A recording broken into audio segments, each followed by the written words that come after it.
Alright, so here we are, another day. So, this is the front sub cage. I'm probably only going to run it for a little while because I guess it's not smart to have. Does more damage than good. I mean, I have a welder so I can fix it. I guess things break. So, we're going to put it on. I bought it. We'll run it for a while. I really don't think it'll look the greatest, so it will be a temporary thing. And then once we get the rear one, then we're really good to go. Mail lady almost screwed me. I'm like, the dogs were going off, so I was like, okay, she's here. And then like I'm standing next to the door waiting for her to drop package off. And all of a sudden I see one of those pieces of paper that they stick to the door, and it says like first attempt on it and stuff. Didn't even knock on the door. So, yeah, it's real nice. So luckily I was paying attention and she didn't take off. So, now we've got it. Came from Thailand.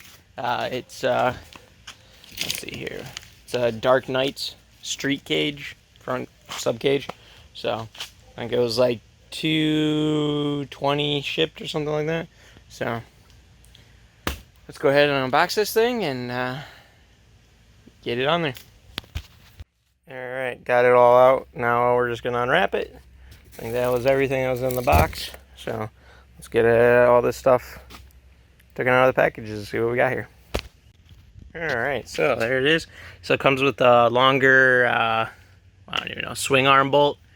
And then I'm not too sure what that one's for. Pretty sure this one might be for like this guy. And then yeah, there's the rest.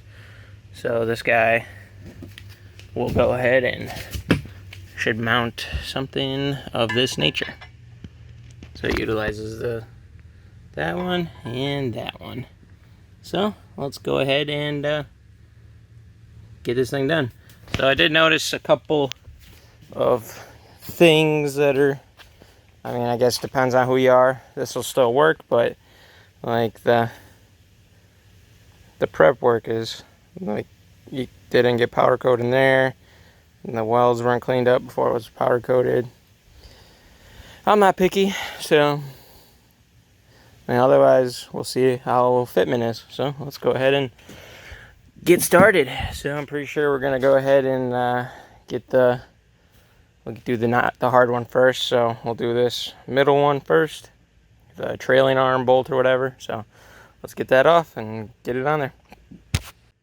Alright, so I don't have a stand like to hold it up. So my tactic for this is pretty much I took off the nut, and then I kind of use this one to pound it through. So we're just gonna so usually it comes in this way. Hopefully there's not an issue with it going that way. So what we're gonna do is just pound it through, and in theory it should replace it as we pound it through. So should be easy. So let's hope that works. And sure thing, pound it out just like butter. So should be almost there. So we'll keep going, and yeah, just make sure if you're doing it this way, that you get this guy sitting up here, because it's got to go right there as well. So yep, let's do that. All right, and then this guy, we got to pull this off, and it looks like it's the same thing. It's just shaved to clear this guy. So we're gonna go ahead and take off this nut. We should be able to get that thing on there.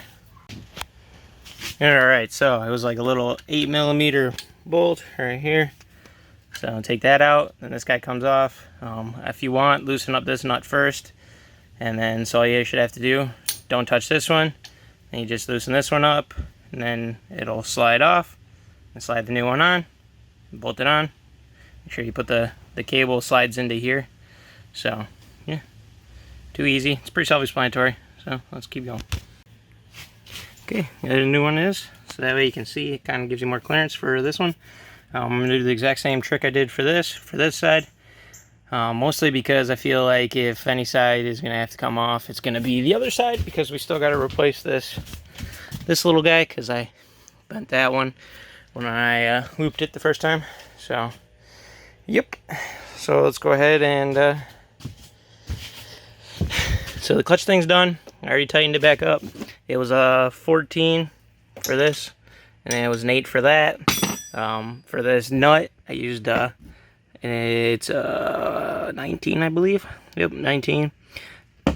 So now we just got to get this guy off, which I'm sure is 14. So yeah, that was just annoying. So let's get a 14, get that thing off, and then do the same thing that I did for that where we pound it through. So let's do that. Okay, so I got this side. It's all in there. So I just kind of took like that and the hammer and pounded this guy all the way in. Same thing with this one. So that way we're protruding pretty good on this side. So there and there. So now, and that trick worked for that as well. That one was really on there. I think whatever Loctite they used on there was pretty good stuff. So I had to use my impact. I was trying to do it with the wrench and it just felt a little sketchy. So yeah. So now we're gonna put this pipe in, which will snake somewhere. So we gotta put that pipe in, and then we can put this side on. So let's do that. Design flaw, well, at least on my end. So the nut only fits on the one side, so that's kind of crappy for me. So now we gotta go ahead and pull that out, and we're gonna have to do it the hard way. So let's pull it back out. Well, this is proving to be quite the pain. So we got this one in, but if you look in there, I don't know if it will focus, but it is not lining up. It's not lining up. So I'll finagle with this a little bit more and hopefully we can get it to line up.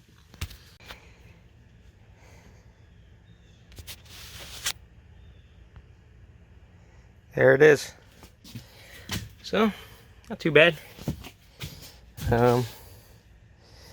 Yeah, definitely sticks out a lot.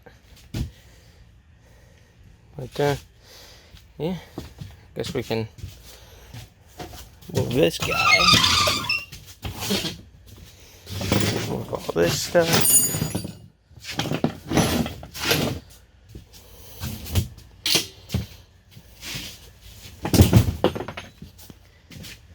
So yeah, that should do. Well, yeah, guess that's all I've got for this one. So you guys know the drill. Like, comment, subscribe. See you guys in the next one.